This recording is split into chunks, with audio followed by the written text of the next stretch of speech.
นี่ไก่เดเอาเจาะทางเลยเรียบร้อยพี่น้องเลย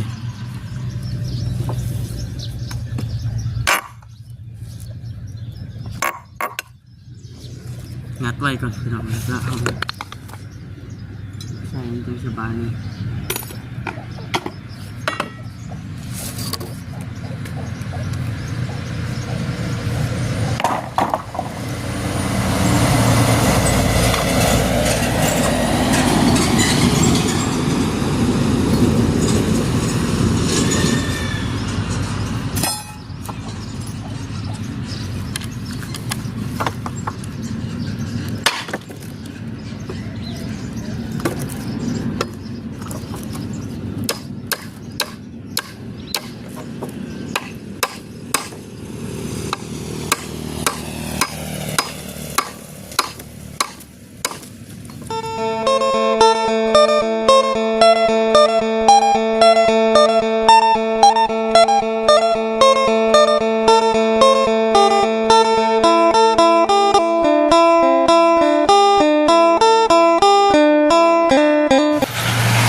สำเร็จแล้วเด้อพี่น้องเด้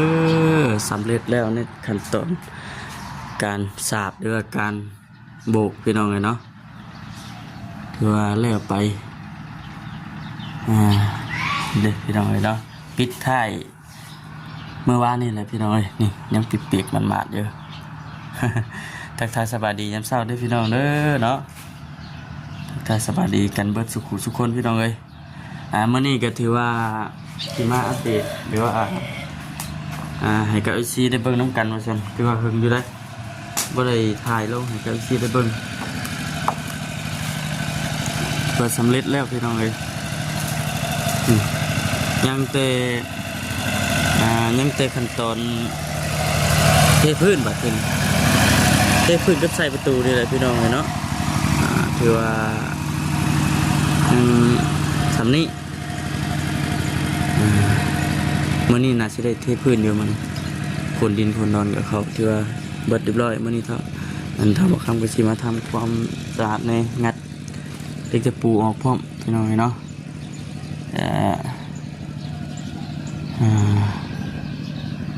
ก็เลยคือโอกาสนี้เลยพี่น้องอัปเดตให้กับพ่อแม่พี่น้องเราได้เบิ่งนำกัน ดีใจพี่น้องนะถือว่าดำเนินการไปด้วยดีท่านบัดที่นี่เนาะพี่น้องเนาะอันทาง ผู้รับผู้ใหญ่เพิ่นแนะนำมาทางบอกคำมันซื้อไม้เป็นพี่น้องซื้อไม้เป็นมาแล้วก็เฮ็ดสั่นวางของบัดที่นี่เดี๋ยวรอขั้นตอนนี้ก่อนรอขั้นตอนเทพื้นแล้วก่อนพี่น้องเดี๋ยวบอกคำสิซื้อมาที่ไม่เป็นมาเป็นจังไรเปิดตั้งกองไว้ก่อนพี่น้องเนาะเดี๋ยวสิแนะนำให้กับพ่อแม่พี่น้องห้องเบิ่งก่อนซื้อไม่เป็นมาแบบนี้นะพี่น้องเนาะถ้าทานจะใช้กันซื้อไม่เป็นมาเลยเขาจะให้เป็นขั้นถึงประมาณนี้ถึงขั้นตัวหนึ่งกี่ประมาณนี้เขามันยากแต่ขึ้นมาแต่ที่พอดี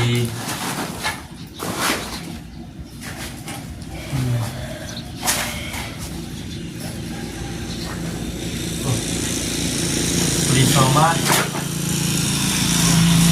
ดีแค่สองบ้านเนาะ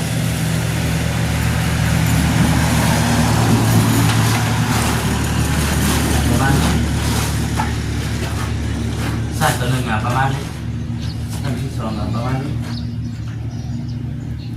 สองสั้นก็พอดีเลยว่าตัวนี้มันสุดๆก็ได้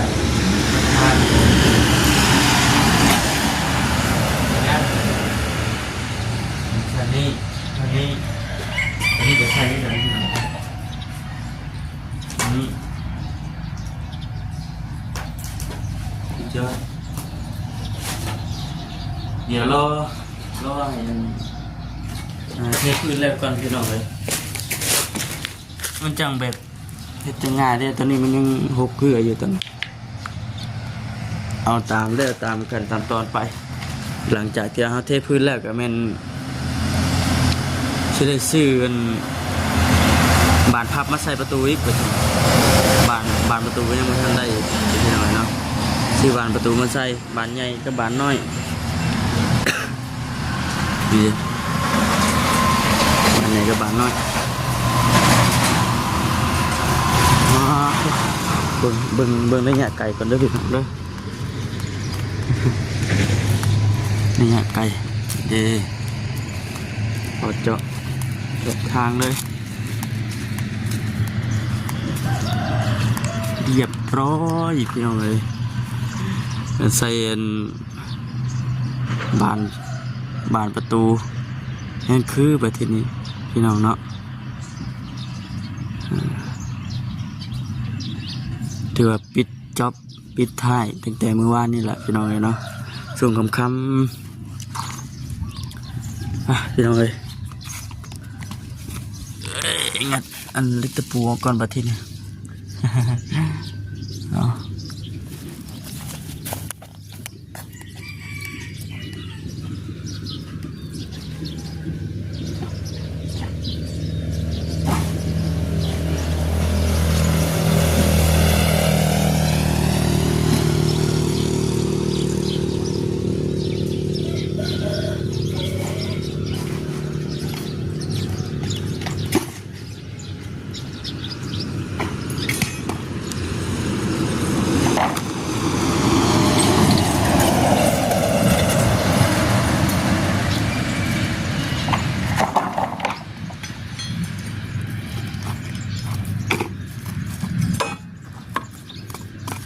บรรยากาศที่บ้านเขาเดี๋ยวนี้ก็เพราะว่าพี่น้องนะคือว่าตอนเช้านี่ใครได้อยู่แต่ว่าตอนจะช่วยจุหน่อยนี่เริ่มมีแดดนี่อย่างไรร้อนอากาศเดือนสี่เดือนสามเดือนสี่มันช่วงมันเยอะนะพี่น้องเนาะต้องแดดกลางจ้าสิเดือนสี่เดือนห้าเอาละเดือนนี้ไปทำไรเจ้าย่อแล้วประทีโซร่วมกันพี่น้องเลยเนาะที่ว่าเฮิร์มเลยมาได้อัปเดตกับทางพี่น้องเราได้เป็นโซร่วมกันกันพอคำให้เลยว่ามันไม่เอาทำดีๆเอาไว้พี่น้องเราได้เบิ่ง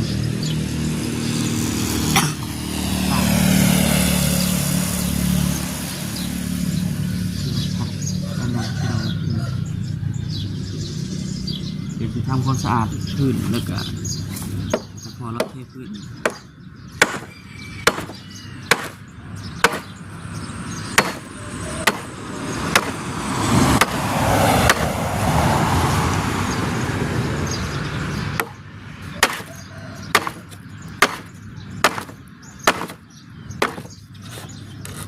ที่มาเอาเล็กกระปุก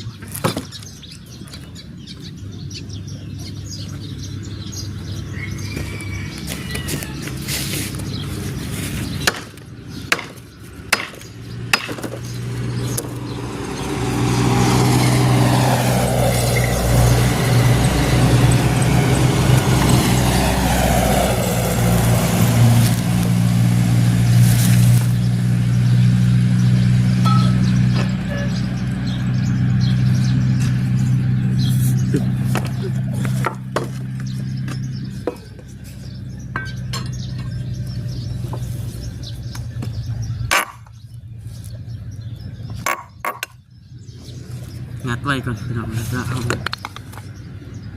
ใส่มันสบายเลย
ทางพี่น้องเสียงรถเสียงลากเล่น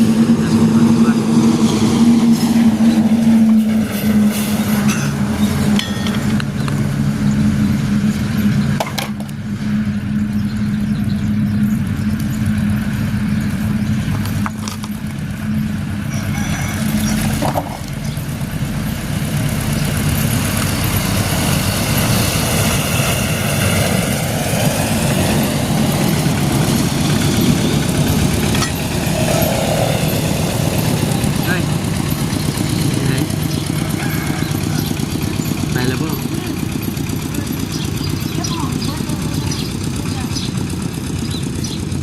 ว่าเสียพื้นมาอยู่บ่สาบแล้วแต่ว่าเราสาบแล้วพูดแล้วถือกล้องเราสาบแล้วล่ะแต่ว่าพูดแล้วยังไงคุณสิ่งเต้นมาเยอะชั้นวางของเอาลูกไก่ไปแล้ว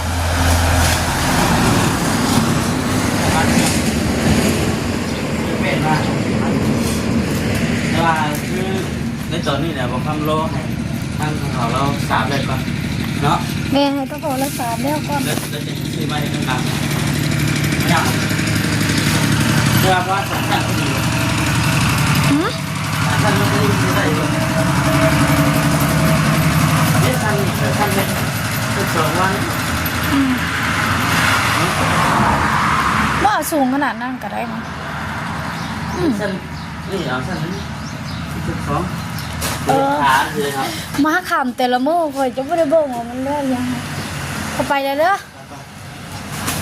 ไปขาประมาณนี้เห็นไหมขาประมาณนี้ประมาณนี้พี่น้องเดียวรอเทพื้นแล้วก่อนมาเลยรถสายอินพุตมาครับไปเวียกเลย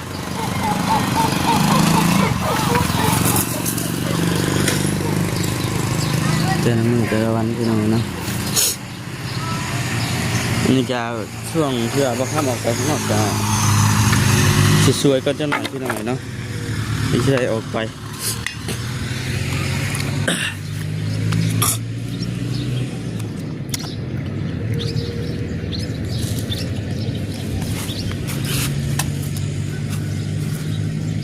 และอีกจะหน่อยผู้ใดบังคับออกไป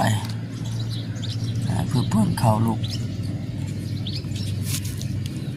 นะพี่น้องนะ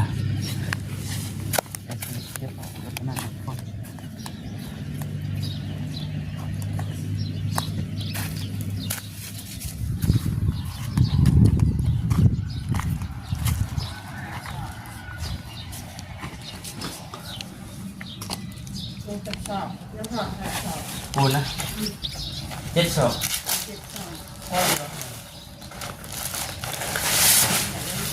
จับตูดหนังเขาไม่ใช้ทั้งแต่ของหนึ่งชั้นหนึ่งเพิ่มเราไปซื้อ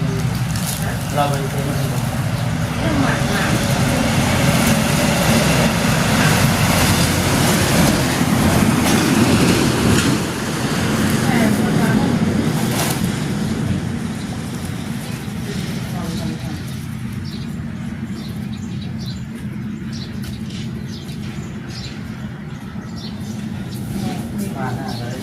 ข้าวไม่พอเลยยิ่งเลยครับเราก็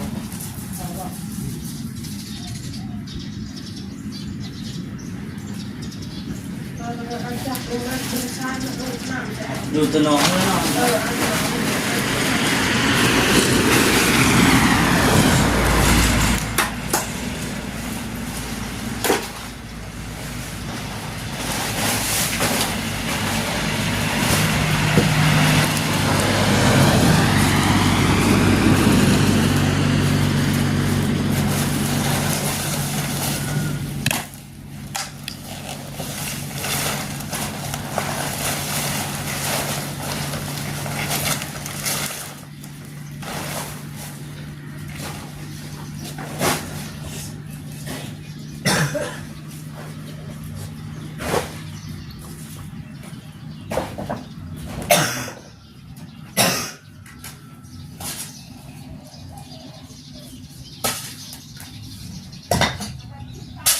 ได้แล้ว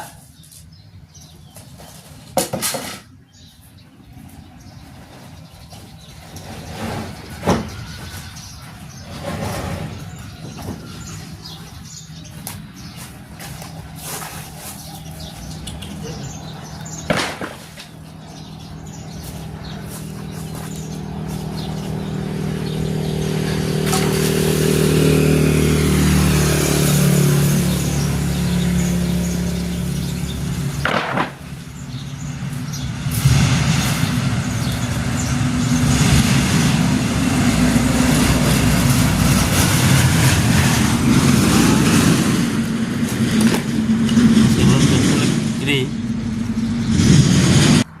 โอเคพี่น้องนะบัดนี้มีแต่ว่าสิอัน